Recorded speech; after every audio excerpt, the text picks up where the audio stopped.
প্রিয় দর্শক সবাইকে স্বাগত জানাচ্ছি এনটিভি নিয়মিত স্বাস্থ্য বিষয়ক আয়োজন স্বাস্থ্য প্রতিদিন অনুষ্ঠানে। আপনাদের সাথে আছে আমি ডাক্তার সামিউল আওয়াল স্বাক্ষর। প্রতিদিনের মতো আজও আমরা একটি গুরুত্বপূর্ণ বিষয় নিয়ে কথা বলবো। আজ আমাদের আলোচনার বিষয় মুখের রোগ ও অবহেলা। এই গুরুত্বপূর্ণ বিষয়টি নিয়ে আলোচনা করবার জন্য আজ আমাদের সাথে স্টুডিওতে রয়েছেন একজন বিশেষজ্ঞ চিকিৎসক। চলুন দর্শক, অনুষ্ঠানের শুরুতেই পরিচিত হয়ে আসি আমাদের আজকের অতিথির সাথে। ডাক্তার মোহাম্মদ আশাফুজ্জোহা রাজ 1976 সালের আগস্ট মাসে মাগুরা জেলায় জন্মগ্রহণ করেন। তিনি 2000 সালে পায়োনিয়ার ডেন্টাল কলেজ থেকে বিডিএস ডিগ্রি অর্জন করেন। বর্তমানে তিনি রাজ ডেন্টাল সেন্টারের প্রতিষ্ঠাতা হিসেবে কর্মরত। আপনাকে স্বাগত জানাচ্ছি আমাদের আজকের এই আয়োজনে। ধন্যবাদ আপনাকে। দর্শক যারা দেখছেন সবাইকে শুভেচ্ছা। একেবারে অনুষ্ঠানের শুরুতে আপনার কাছে জেনে নিতে চাই, সেটি হচ্ছে মুখের সাধারণ রোগগুলো যেগুলো আসলে অবহেলা করা হয়ে থাকে, সেই রোগগুলো কি কি? আমরা শরীরের যে অন্যান্য রোগগুলো হয় কম্পেয়ার করলে মুখের রোগ আসলেই অবহেলিত হয়ে থাকে। সেটা একদম কমন যে রোগটি, আমরা যে ডেন্টাল ক্যারিজের কথা বলি বা দাঁতে গর্ত, সেখান থেকে শুরু করে মাড়ি রোগ, মানে মাড়ি দিয়ে রক্ত পড়া, মাড়ি ফুলে যাওয়া, মুখে বিভিন্ন ক্ষত, মুখ অনেকের শুষ্ক হয়ে থাকে, অনেকের হা করতে অসুবিধা হয়, এই নানা কারণে কিন্তু দেখা যায় যে অবহেলিত পর্যায়ে থাকে প্রথম পর্যায়ে। ডেন্টাল ক্যারিজ ক্ষেত্রে প্রাথমিক পর্যায়ে আসলে কিভাবে রোগীরা বুঝতে পারবেন যে এই সমস্যায় তিনি ভুগছেন? ডেন্টাল ক্যারিজ বোঝা কিন্তু খুব কঠিন কিছু নয়। আমরা যদি একটু সচেতন হই, মাসে একবারও যদি একটু আয়নাতে নিজের দাঁতগুলোকে হা করে দেখি যে কোথাও কোনো কালো দাগ হচ্ছে কিনা, কোথাও কোনো খাবার জমছে কিনা, মুখে কোনো দুর্গন্ধ হচ্ছে কিনা, অথবা খুব কমন যেটি হয় দাঁতে শিরশির করছে কিনা, ঠান্ডা পানি খেলে, মিষ্টি খেলে দাঁত শিরশির করছে কিনা, এই টাইপের সমস্যা যদি হওয়া শুরু করে তাহলে বুঝতে হবে দাঁতের যে প্রতিরক্ষা আবরণ রয়েছে, এনামেল বলি আমরা, সেটা কোনো কারণে ক্ষয় হয়ে দাঁতে গর্ত বা ডেন্টাল ক্যারিজে রূপ নিচ্ছে। এই যে মুখের রোগগুলো রয়েছে সেটি নিয়ে অবহেলা যখন করছেন, পরবর্তীতে আসলে কোন কোন সম্মুখীন তারা হচ্ছেন রোগের? এটা কিন্তু স্পষ্ট প্রমাণিত এখন যে ডেন্টাল ক্যারিজের কথাই যদি বলি, শুরুতেই যদি ডেন্টাল ক্যারিজ নিয়ে কেউ ডাক্তারের কাছে আসে, সিম্পল একটা ফিলিং, আমরা দাঁতের যে চিকিৎসাকে অনেক ব্যয়বহুল বলে থাকি, এটা কিন্তু আসলে আমাদের নিজেদের অবহেলার কারণেই হয়। এই গর্ত হলো, ক্লিনিকে গেল, ডাক্তার গর্তটি ডিটেক্ট করে নর্মাল ফিলিং একদিনই হয়ে যায়। এবং এই যে খরচ, আমার মনে হয় সব শ্রেণীর মানুষই এটা বহন করা উচিত বর্তমান সময়ে। ফিলিং করলেই কিন্তু দাঁতটি আবার স্বাভাবিক হয়ে যায়, কিন্তু আমরা কি করি, অবহেলা করি যে গর্ত হচ্ছে, ব্যথা তো নাই, একটু দেখি। এই দেখার বিষয়টি কিন্তু এমন পর্যায়ে চলে যায় তখন এই গর্তটি আস্তে আস্তে যে ইনফেকশন দাঁতের মধ্যে মজ্জায় পৌঁছে যায়, তখন সিভিয়ার ব্যথা করে। তখন চাইলেই সে দাঁতটাকে আর সহজে সমাধান করা যায় না, তখন তাকে সেটাকে দরকার হয় রুট ক্যানেল চিকিৎসা। সেটা অপেক্ষাকৃত ফিলিংয়ের থেকে অনেকটাই ব্যয়বহুল হয়ে যায়, সময় সাপেক্ষ হয়, কিছুটা জটিল চিকিৎসার মধ্যে পড়ে যেতে হয়। তো এটাই জন্যই বলি, শুরুতে চিকিৎসাটা নিয়ে নেয় তাহলে অল্পতেই এই সমাধান মিলে যায়। একইভাবে যদি আমরা মাড়ি রোগের কথা বলি, মাড়ির রোগ দিয়ে রক্ত পড়ছে, আমরা ওগুলো কেয়ার করছি না, যে ব্যথা তো শুরুতে ব্যথা করে না, তাদের মুখের বেশিরভাগ রোগী ব্যথা করে না, তো রক্ত পড়ছে, অবহেলা করছে, আস্তে আস্তে খাবার জমে জমে বা রক্ত পড়া বাড়তে বাড়তে দেখা যায় যে মাড়ির রোগটি চোয়ালের হাড়ের মধ্যে ছড়িয়ে পড়ে। একটি দাঁত তার যে নির্দিষ্ট স্থানে আটকে থাকে কিন্তু দুইটি বিষয় নিয়ে, একটি হচ্ছে মাড়ি আর চোয়ালের হাড়। যখন মাড়িতে রক্ত পড়ে, মাড়িতে সংক্রমণ হয়ে আছে, সেখান থেকে যখন চোয়ালের হাড়ের মধ্যে সংক্রমণ ছড়িয়ে যায়, দেখা দাঁতটি নড়ে যাচ্ছে, একসময় পড়েও যায়। এই বিষয়গুলো কিন্তু অনেক ভয়ঙ্কর জিনিস। আর আরেকটি বিষয় হচ্ছে মুখের ক্ষত, এটা নিয়ে কিন্তু অনেক অবহেলা করছে, যে অনেক সময় ব্যথা করে, বেশিরভাগ ক্ষেত্রে ব্যথা নাও করতে পারে, কিন্তু এটা অবহেলা করে না। বর্তমান সময়ে ওরাল ক্যান্সার বা মুখের ক্যান্সার যে ভয়াবহ রূপ নিচ্ছে, এটা কিন্তু আমাদের অবহেলার কারণেই। আর শুরুতেই যদি মুখের এই ক্ষত বা আলসার বা যে কোনো ঘা টাইপের বিষয় নিয়ে যদি চিকিৎসকের কাছে যাওয়া যায়, চিকিৎসকের দেখেই বুঝতে পারে যে এটা আসলে কোন জাতীয় ঘাত দিকে টার্ন নিচ্ছে।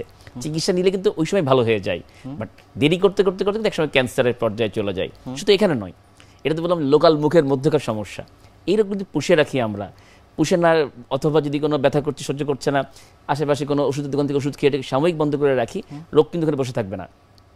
ওই রোগগুলি মুখের স্ট্রাকচার বা মুখের অভ্যন্তরীণ স্বাস্থ্যকে নষ্ট করে শরীরের যে কোনো গুরুত্বপূর্ণ অঙ্গে কিন্তু ছড়িয়ে যেতে পারে। এটা কিন্তু আমার কথা নয়, এটা বিভিন্ন দেশের উন্নত গবেষণা থেকে স্পষ্ট প্রমাণিত হচ্ছে যে দাঁতের বা মাড়ির মধ্যকার দীর্ঘায়িত রোগ যেটা পুষে রাখছি আমরা, সেখান থেকে সংক্রমণ রক্ত সরবরাহে মিশে আমাদের হার্ট, লিভার, কিডনি, এমনকি মস্তিষ্কে নানা ধরনের জটিলতা তৈরি করছে। চিকিৎসকের শরণাপন্ন অনেক ক্ষেত্রে অনেকে হন না, রোগীরা যেতে চান না চিকিৎসকের কাছে বা দন্ত চিকিৎসক যারা রয়েছেন তাদের কাছে। সেক্ষেত্রে আসলে আপনি কখন বলবেন যে চিকিৎসকের শরণাপন্ন হতেই হবে? চিকিৎসকের শরণাপন্ন যে হয় না, তার পিছনে কিন্তু কিছু কারণ আমরা দেখি। কারণ আমরা যদি একটু পিছনের দিকে তাকাই, আজ থেকে 20 বছর আগে, তখন কিন্তু বাংলাদেশে ভালো দাঁতের ডাক্তার বা ডেন্টিস্ট ছিল না। রোগীরা নিরুপায় হয়ে, বিশেষ করে প্রান্তিক জনগোষ্ঠী, এক ধরনের বাজারের হাতুড়ে চিকিৎসকের শরণাপন্ন হয়ে নানা ধরনের ক্ষতির সম্মুখীন হতো। সেই ক্ষতি হতে পারে তাৎক্ষণিক, যখন দাঁতটি ফেলছে বা কোনো ফিলিং করছে, তারপর ব্যথা, রক্ত পড়া, বিভিন্ন শকে যে কমপ্লিকেশন হয়ে রোগী মারা পর্যন্ত যেতে পারছে এই ডেন্টাল চিকিৎসা থেকে। এবং এখনো কিন্তু এই হাতুড়ি চিকিৎসকের কাছে এর ঘটনা প্রায় আমরা নিউজ পেপারে প্রান্তিক পর্যায়ে এখনো রয়েছে, এখনো যে ভুয়া চিকিৎসকের খপ্পরে পড়ে প্রায় প্রাণনাশের বিষয়টি কিন্তু রয়ে যাচ্ছে। তো ওই ভয়টি কিন্তু এখন এক শ্রেণীর মানুষের মধ্যে কাজ করে। দাঁতে ব্যথা হয়েছে, অসুখ হয়েছে, কোথাও গেলে এখান থেকে বড় ধরনের ক্ষতি না হয়ে যায়। বাট রোগীরা যদি শুরুতেই একজন ন্যূনতম বিডিএস ডিগ্রিধারী ডেন্টাল চিকিৎসকের পরামর্শ চিকিৎসা করিয়ে নেয়, তাহলে তার রোগ যেমন ভালো হবে, চিকিৎসা হবে নিরাপদ। সেই কারণে আসলে দেখা যায় যে ভয় থেকে মানুষ যায় না। আরেকটি কারণ হতে পারে, সেটি আমাদের ধারণা আছে, দাঁতের চিকিৎসা অনেক ব্যথা লাগবে, গেলেই মনে হয় ইঞ্জেকশন দিয়ে দাঁত ধরে টানাটানি করবে। এখন কিন্তু বিষয়টি এরকম নয়। কারণ আমরা যদি উন্নত বিশ্বের দিকে তাকাই, উন্নত বিশ্বে উদ্ভাবিত যে কোনো ডেন্টাল চিকিৎসা কিন্তু এখন আমাদের বাংলাদেশের রোগীরা পাচ্ছে। মানে আমরা যে প্রায় 14,000-এর বেশি ডেন্টিস্ট রয়েছি বাংলাদেশে এখন অনুমোদিত, তারা কিন্তু এই ধরনের সব যে চিকিৎসা পদ্ধতি আমাদের নিজেদের উদ্যোগে, হয় বাইরে যে অথবা দেশে থেকেও বিভিন্ন রকমের ইন্টারনেটের মাধ্যমে কিন্তু আমরা চিকিৎসাগুলোকে আমাদের আয়ত্তে নিয়ে আসছি। যার ফলে কিন্তু রোগীদের এই চিকিৎসাটা এখন অনেক নিরাপদ। সেই আগের মতো ব্যথাযুক্ত চিকিৎসা বা দাঁতকে ধরে টানা হ্যাচড়ার বিষয়টি কিন্তু এখন একেবারে নাই বললেই চলে। যে কোনো চিকিৎসায় অতি সহজে ব্যথা প্রায় মুক্তভাবে কিন্তু আমরা দিতে পারি। আর লাস্ট যে বিষয়টি আমরা দেখি কেন ডাক্তারের কাছে যায় না, সেটি হচ্ছে এই অর্থনৈতিক ইস্যুটা। গেলেই মনে হয় সব টাকা দিয়ে আসতে হবে ডাক্তারদেরকে। তো দেওয়া আসানোর প্রশ্নটা আসবে তখনই যখন আমরা অনেক অবহেলা করে রোগটাকে পুষিয়ে রাখতে রাখতে ভয়াবহ জটিল করে তখন যাব, তখন চাইলে এসব ডাক্তারও কিছু করতে পারে না। কারণ ডাক্তারদের যে জিনিসগুলিকে এই চিকিৎসা পারপাসে ব্যবহার করতে হয়, তার 100% বা 90 না 100%ই কিন্তু উন্নত বিশ্ব থেকে আমদানি করে আনতে হয়। ফলে চাইলেও খুব সহজে এই চিকিৎসার কস্টিং কমানো যায় না। যারা আসলে দন্ত চিকিৎসকের কাছে যাচ্ছেন, পরীক্ষা নিরীক্ষার কোনো বিষয় রয়েছে কিনা? হ্যাঁ, অবশ্যই রয়েছে। কারণ দাঁতের ক্যারিজ যখন হচ্ছে, ক্যারিজ যদি ব্যথা না করে একদমই, তাহলে সেক্ষেত্রে খুব বেশি পরীক্ষার দরকার নেই। ডাক্তার খালি চোখে দেখেই বুঝতে পারবে বা কিছু পরীক্ষা করে নিয়ে সে বুঝতে পারবে যে সেই ক্যারিজটি ফিলিংয়ের পর্যায়ে আছে। কিন্তু যদি ব্যথা শুরু হয়ে যায়, সেক্ষেত্রে আমাদের একটা এক্সরে করতে হয়। কারণ রুট ক্যানাল করার আগে কিন্তু দাঁতের ভিতরে যে রুটটি রয়েছে, মানে চোয়ালের মধ্যে, সেই রুটটি কেমন রেট দেখতে হয়। আমার, আপনার বা দর্শক যারা দেখছেন, এক একজনের রুট কিন্তু এক এক ধরনের হতে পারে, বাঁকা হতে পারে, ঘোরানো হতে পারে। যেমন দাঁতের মধ্যে যে ক্যানেলগুলো, রুট ক্যানেল বলি আর কি, শিকড় যেমন যেটাতে থাকার কথা 3টা, সেখানে 4টা থাকতে পারে। তো এই ধরনের কিন্তু ভেরিয়েশন খুব কমন। তো এই জন্য হয়তো কিছু এক্সরে খুব কমন আর কি, দাঁতের এই এক্সরেটি খুবই কমন, এটা করতে হয়। এর সাথে সাথে এই রোগ যে দেখছি আমরা, অন্য কোনো সিস্টেমিক রোগ আছে কিনা, অনেক সময় রক্তের পরীক্ষা দরকার হতে পারে। এটি অনেক রোগীরা কিন্তু মানতে চায় না। সমস্যা মুখে, কেন আমার ব্লাড টেস্ট করাতে হবে? কিন্তু আমি আগেই বলছি, সিস্টেমিক অনেক রোগী এই মুখের রোগের সাথে একদমই সম্পর্কযুক্ত। যেমন ডায়াবেটিসের বিষয়টি রয়েছে, কারণ অ্যালার্জি আছে কিনা দেখে নিতে হয়, গ্যাস্ট্রিক আলসার আছে কিনা, কিডনির কন্ডিশন কেমন, লিভারের কন্ডিশন কেমন, এই সবগুলি কিন্তু অনেক চিকিৎসার ক্ষেত্রে আমাদের জানা দরকার হয়। সেক্ষেত্রে ব্লাড টেস্টের বিষয়টিও চলে আসে। এখনকার যে সিবিসিটিটা কিন্তু খুব বেশি রকমের জনপ্রিয়তা পেয়েছে সারা বিশ্বে। এইটার মারফতে যে আমরা ইমপ্ল্যান্ট করি, মানে দাঁতে যে স্ক্রু বসিয়ে দাঁতটি লাগাই, ইমপ্ল্যান্টের পজিশন বুঝতে খুব সুবিধা হয়। অনেক ক্ষেত্রে রুট ক্যানাল খুব সহজ চিকিৎসা। এই চিকিৎসায় একটা এক্সট্রা ক্যানাল থাকে, সেখানে কোনো মধ্যে খুঁজে পাওয়া যাচ্ছে না খালি চোখে বা নর্মাল এক্সরেতে। সেক্ষেত্রে সিটি স্ক্যানের প্রয়োজন হতে পারে বা সিবিসিটির প্রয়োজন হতে পারে। অনেক কিছু কিন্তু এখন এই দাঁতের সাথে সম্পর্কযুক্ত। এই যে মাড়ি থেকে রক্ত পড়া বা মাড়ি ফুলে যাওয়া, আমরা অনেকের ক্ষেত্রেই দেখি, দেখা যায় যে হঠাৎ করেই মাড়ি ফুলে গিয়েছে, একটা নির্দিষ্ট সময় পর আবার হয়তো কমে গিয়েছে। সেক্ষেত্রে কি আসলে চিকিৎসকের শরণাপন্ন হওয়া প্রয়োজন কিনা? মাড়ির যদি একবার রক্ত পড়ে, সাধারণত সেটা যদি লোকাল কারণ হয়ে থাকে, লোকাল কারণ বলতে আমরা বুঝি যে হ্যাঁ, আমাদের দাঁত পরিষ্কারের অবহেলার কারণে মাড়ি থেকে রক্ত পড়ছে, তাহলে সেই যে পাথর তৈরি হলো বা প্লাক তৈরি হলো, সেটা কিন্তু সহজে আর যায় না। মানুষ মনে করে যে হয়তো রক্ত পড়ছে না, কারণ কি সাইকোলজিক্যালি তারা মাড়ির কাছে আর ব্রাশটা নেই না। যেহেতু রক্ত পড়া দেখে, এরকম প্রচুর রোগী প্রতিদিন আমরা রোগী পাই যে পাথর রয়ে গেছে কিন্তু রক্ত পড়ছে না। তার কারণ হচ্ছে সে ওইভাবে তার ব্রাশটাকে অভ্যস্ত করে নিচ্ছে যে ওই মাড়ি থেকে একটু উঁচায় ব্রাশ করে, ফলে পাথর আরো বেশি জমতে থাকে। একবার মাড়ি পড়া শুরু হয়ে গেলে সেটা যদি লোকাল কজ হয়, লোকাল কজ আমি আবারও বলছি, যদি পাথর বা প্লাকের কারণে হয়ে থাকে, তাহলে অবশ্যই তাকে ডাক্তারের পরামর্শ মতো স্কেলিং করিয়ে পাথরগুলিকে সরিয়ে নিতে হবে। অনেক ক্ষেত্রে সিস্টেমিক কারণে রক্ত পড়তে পারে, লিভারের রোগ বা আনকন্ট্রোল ডায়াবেটিস থেকে, সিভিয়ার অ্যানিমিয়া থেকে, বা রক্তের কোনো রোগ থেকে রক্ত পড়তে পারে, সেক্ষেত্রে সেটা মাঝে মাঝে পড়ে, মাঝে মাঝে নাও পড়তে পারে, চিকিৎসকের পরামর্শ নিয়ে নিতে হবে। স্যার, আমরা অনেকের ক্ষেত্রে এমনটিও দেখি যে হঠাৎ করে দাঁতে ব্যথা অনুভূত হচ্ছে, কিছুক্ষণ পর বা কিছু সময় পর সেই ব্যথা আবার কমে যাচ্ছে, এবং এই যে ঘটনা চক্রটি এটি বারংবার ঘটছে, সেক্ষেত্রে আসলে চিকিৎসকের শরণাপন্ন হবেন কিনা, নাকি শুধুমাত্র ব্যথার ওষুধ খেয়েই সাময়িকভাবে মুক্তি পাবেন? একটা কথা স্পষ্ট, একদম স্পষ্ট, সেটি হচ্ছে দাঁতে যদি গর্ত একবার শুরু হয়ে যায়, সেই গর্ত চিকিৎসা না করিয়ে, মানে ফিলিং না করিয়ে কোনোভাবেই সেটাকে আর বন্ধ করা সম্ভব নয়। একইভাবে যদি ব্যথা শুরু হয়ে যায়, ব্যথা যদি কিছু সময় থাকে পরে বন্ধ হয়ে যায়, তাহলে বুঝতে হবে দাঁতের ভিতরকার যে মজ্জা, সেটা প্রদাহ বা ইনফেকশন হয়ে এটা নেক্রোজড হয়ে বা মরে গেছে ওইটা। কিন্তু তার মানে এই নয় যে দাঁতটির রোগ ভালো হয়ে গেছে। ওইখান থেকে কিন্তু ভিতরে যে চোয়ালের ভিতরকার, ওখানে কিন্তু এটা ছড়াই যেতে পারে। প্রাইমারি পর্যায়ে আমরা গ্রানুলোমা বলি, এপিক্যাল সিস্ট বলি, টিউমার, নানা ধরনের জটিলতা কিন্তু দাঁতের গোড়ায় আরম্ভ হয়ে যেতে পারে। এটা ক্রনিক বলে রোগী বুঝতে পারে না যে ভিতরে কী হচ্ছে। একটা সিম্পল এক্সরে করলে কিন্তু দেখা যায় যে দাঁতের গোড়াতে নানা ধরনের লেশন বা নানা ধরনের রোগ তৈরি হচ্ছে, এটা খুব সহজেই ধরা পড়ে। সুতরাং ব্যথা শুরু হয়ে যে আবার থেমে গেছে এর মানে এই নয় যে রোগ থেকে ভালো হয়ে গেছে, এই রোগটা চলমান। লক্ষণ উপসর্গ সাথে থাকবে কিনা? হ্যাঁ, এটা থাকতে পারে, যেমন কামড় দিলে একটু ব্যথা করতে পারে, মাঝে মধ্যে অনেক দেরি হয়ে গেলে দাঁতের গোড়া ফুলে যেতে পারে, ফুলাটা দিয়ে দেখে পুঁজ বেরোতে পারে, নানা ধরনের উপসর্গ কিন্তু এই ভাঙা দাঁত থেকে হতে পারে। মুখের ক্ষত হলে অনেকে আসলে মনে করেন যে 2 থেকে 3 দিন হয়তো সময় লাগবে, একেবারে সেরে যাবে। এই মুখের ক্ষত আসলে কখন ভয়ঙ্কর রূপ নিতে পারে? সাধারণত যে ক্ষতগুলি মুখে হয় খুব কমন, প্রতি ফ্যামিলিতে কম বেশি হয়, বিশেষ করে যারা টিনেজার বা যারা লেখাপড়া করছে, টেনশনে আছে, একেবারে ভিটামিনের অভাবের কথা বলে থাকেন। হ্যাঁ, এগুলোর সময় এটা কিন্তু মুখে একটা অটো ইমিউন ডিজিজ, আলসার হয়। এটা সাধারণত দেখা যায় যে ম্যাক্সিমাম 10 থেকে 2 সপ্তাহের মধ্যে ওষুধ খেলেও ভালো হয়, না খেলেও ভালো হয়ে যায়। এরপরে যদি কোনো ঘা রয়ে যায় মুখের মধ্যে, সেখানে ব্যথা করুক বা না করুক, অথবা দেখা যায় যে মুখের মধ্যে কোনো রং পরিবর্তন হচ্ছে, অনেক লাল বা সাদা হয়ে যাচ্ছে, ধূসর হয়ে যাচ্ছে, এটি লম্বা টাইম 2 সপ্তাহের বেশি রয়ে যাচ্ছে, এই ধরনের কোনো অস্বাভাবিক পরিবর্তন মুখের মধ্যে রাখা উচিত নয়। আমাদের দেশে ক্যান্সার যে ভয়াবহ বৃদ্ধি পাচ্ছে, মুখের ক্যান্সার, তার একমাত্র কারণ হিসেবে চিহ্নিত করা যায় কিন্তু আমাদের অবহেলা। কারণ ক্যান্সার তৈরির পিছনে মুখের অনেক কারণ রয়েছে, ধূমপান বলি আমরা, শার্প দাঁত বলে থাকি, অতিরিক্ত মদ্যপান করলে, ভিন্ন জিনিস, রৌদ্রের মধ্যে বেশি ঘোরাফেরা করলে, এক ধরনের বিশেষ ভাইরাস রয়েছে, এর সংক্রমণ হলে, সেটা তো মেন কারণ। বাট এটা কিন্তু ম্যাচিউরড হয় বা পূর্ণতা পায় আমাদের অবহেলার কারণে। যে কোনো কারণে মুখে যে ক্ষত হয়, যেগুলি বললাম, সেই ক্ষতটি শুরুতে চিকিৎসকের পরামর্শের মতো চিকিৎসা নিয়ে সেটাকে সেইভাবে গাইড মেনে চলা যায়, তাহলে কিন্তু ভালো হয়ে যায়। বাট ক্যান্সার পথে রূপ নিতে কিন্তু অনেক সময় লাগে, এটা একমাত্র আমাদের অবহেলার কারণেই হয়ে থাকে।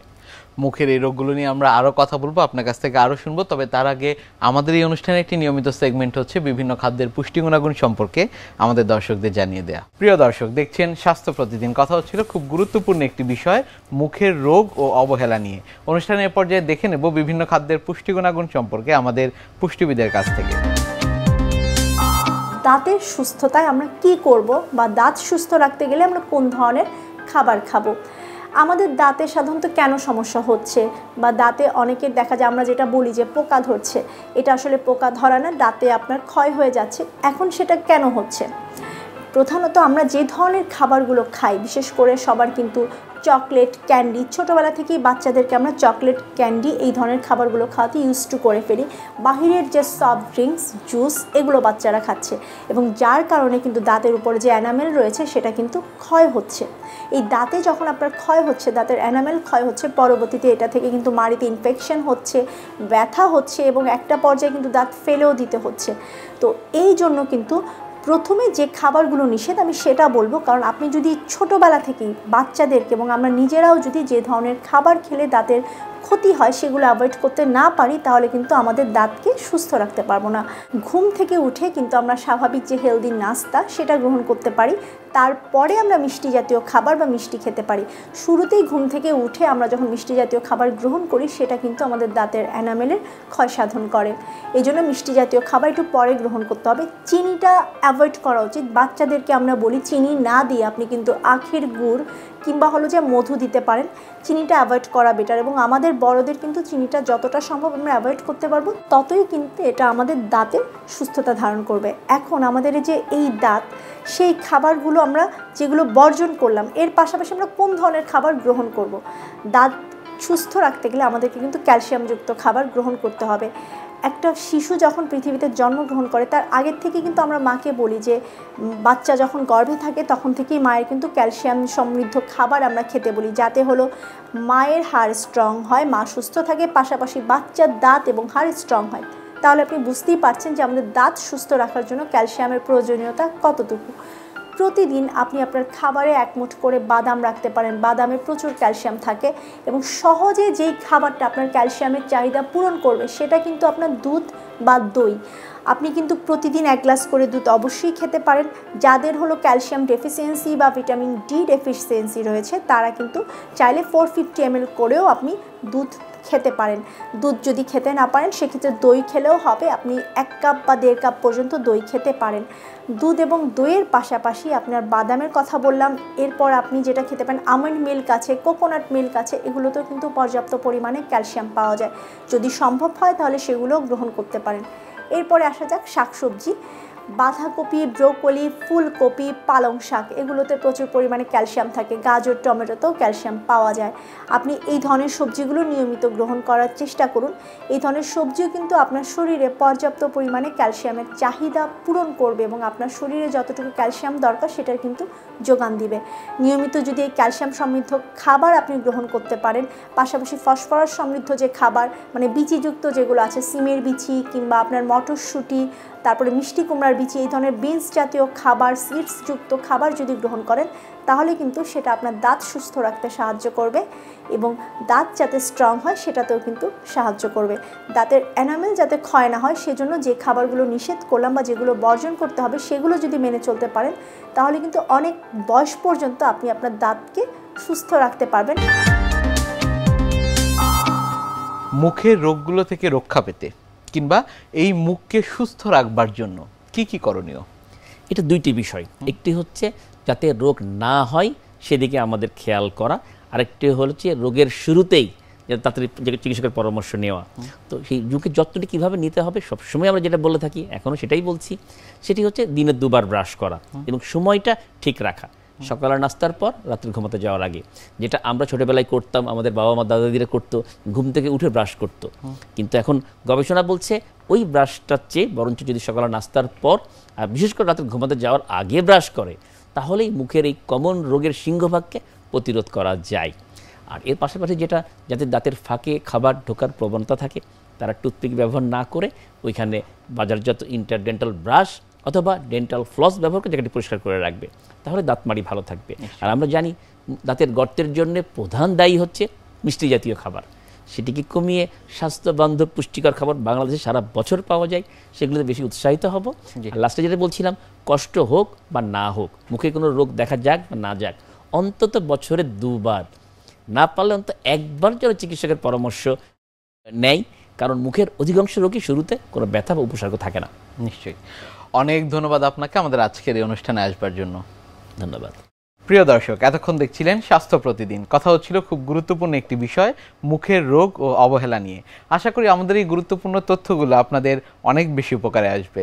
অনুষ্ঠানের এ পর্যায়ে দেখে নেব কি থাকছে আগামী পর্বে স্বাস্থ্য প্রতিদিন অনুষ্ঠানে। এন্ডোমেট্রিওসিস এই শব্দটা জানার আগে জানতে হবে এন্ডোমেট্রিয়াম জিনিসটা কি।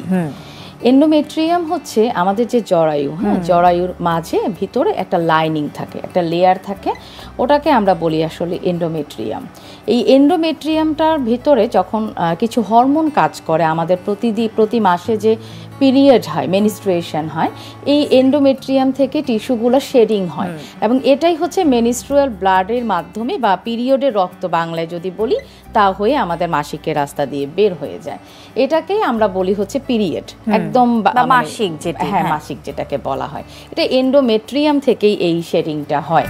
বিশ্বের যে কোনো প্রান্ত থেকে যে কোনো সময় আপনাদের পছন্দের অনুষ্ঠান স্বাস্থ্য প্রতিদিন দেখতে ভিজিট করুন আমাদের পূর্ণাঙ্গ ওয়েব পোর্টাল www.ntvbd.com এ।